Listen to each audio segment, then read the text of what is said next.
نبی پاک صلی اللہ علیہ وسلم جی مسند امام احمد، ترمذی، سنن ابو داؤد، ابن ماجہ، دارمی شریف کے اندر حضور نے فرمایا، نبی پاک صلی اللہ علیہ وسلم نے، اللہ تعالیٰ اس بندے کو خوش رکھے، اللہ اس بندے کو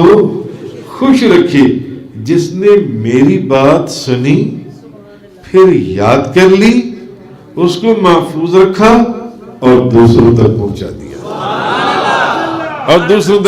دیا مثلا حدیث، جیسے میں نے شروع میں حدیث پڑھی تھی، لیس من عبد یصلی علی اللہ بلغنی صوتہ حیث کان، کوئی بندہ کہیں مجھ پر درود پڑے اس کی آواز میں خود سنتا ہوں، اس کی آواز۔ بھئی یہ حدیث جس نے سنی اس نے اس کو یاد کیا، اب اگر کوئی دوست ملا، کوئی دکان پر آیا، کوئی دفتر میں، باتوں میں درود شریف کی چھیڑ دی، یار میں نے نا ایک حدیث سنی ہے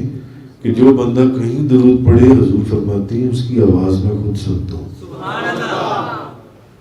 وَأَعْرِفُهُمْ وَتُعْرَضُ عَلَيَّ صَلَاةُ غَيْرِهِمْ عَرْضًا،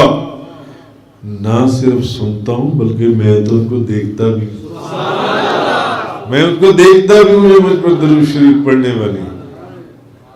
باتوں میں درود شریف کا ذکر ہوا، اس کو یہ حدیث سنا دی، اس کے لیے نبی کریم صلی اللہ علیہ وسلم نے دعا فرمائی، خدا اس کو خوش رکھے، اللہ اس کو خوش رکھے، اللہ اس کو۔ ماں باپ کی دعا رد نہیں ہوتی، نبی کریم صلی اللہ علیہ وسلم کی دعا، کسی کی ماں دعا کرتی ہے، کسی کا باپ دعا کرتا ہے، کسی کا استاد دعا کرتا ہے، کسی کے شیخ دعا کرتی ہے، نبی کریم صلی اللہ علیہ وسلم نے جس کے لیے دعا کی، ہاں حضور نے فرمایا اللہ اس کو خوش رکھے، اللہ اس کو